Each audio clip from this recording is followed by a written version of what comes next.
بسم اللہ الرحمن الرحیم۔ تاریخ ربیع الاول 4 ہجری اگست 625 عیسوی کو مدینہ کے مقام پر ہوئی۔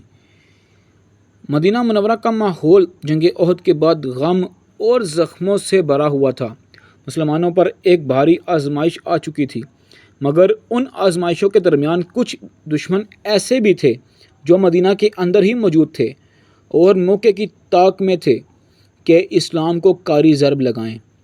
یہ تھے یہودی قبیلہ بنی نذیر، جو مدینہ کے قریب مضبوط قلعوں میں آباد تھے۔ ان کا مسلمانوں سے معاہدہ تھا کہ وہ دھوکہ نہیں دیں گے اور ہر مشکل وقت میں ساتھ کھڑے ہوں گے، مگر وقت نے ثابت کیا کہ وہ عہد پر قائم نہ رہے۔ رسول اللہ صلی اللہ علیہ وسلم کا جانا بنی نذیر کے پاس۔ ایک دن رسول اللہ صلی اللہ علیہ وسلم کچھ صحابہ رضی اللہ تعالیٰ عنہ کے ساتھ بنی نذیر کے علاقے میں تشریف لے گئے۔ مقصد یہ تھا کہ ان سے خون بہا دیت میں مدد لی جائے۔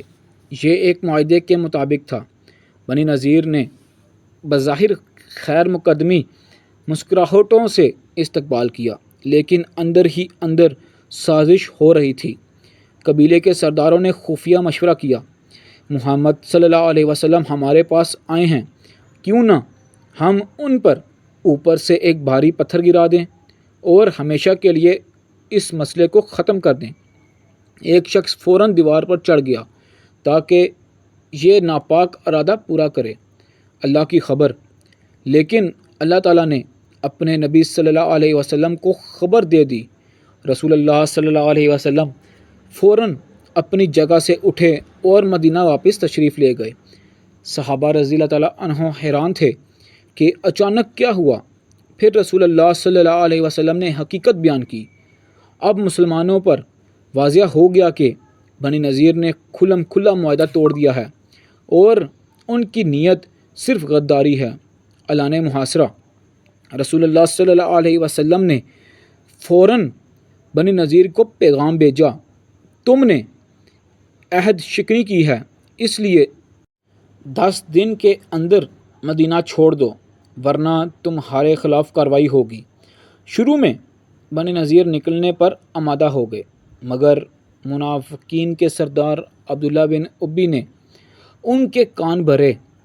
تمہیں ڈرنے کی ضرورت نہیں، ہم تمہارے ساتھ ہیں۔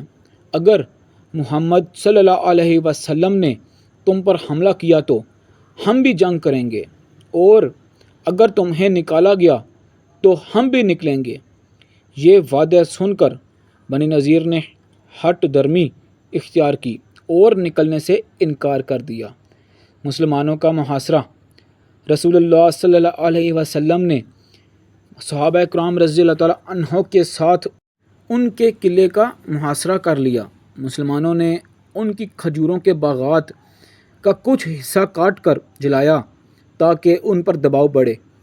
قلعے کے اندر بنی نذیر سخت گھبراہٹ میں مبتلا تھے۔ ان کے اتحادی اور منافق سب انہیں چھوڑ گئے۔ چند دن کے محاصرے کے بعد ان کے حوصلے ٹوٹ گئے اور انہوں نے ہتھیار ڈال دیے۔ انجام: رسول اللہ صلی اللہ علیہ وسلم نے فیصلہ فرمایا کہ بنی نذیر مدینہ چھوڑ کر چلے جائیں۔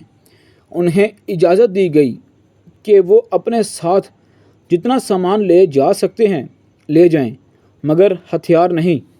چنانچہ وہ اپنے اونٹوں پر گھر کا سامان حتیٰ کہ لکڑی کے دروازے تک لاد کر مدینہ سے نکلے۔ کچھ شام کی طرف جا بسے، کچھ خیبر میں آباد ہوئے۔ سبق: یوں مدینہ ایک اور بڑے خطرے سے پاک ہو گیا۔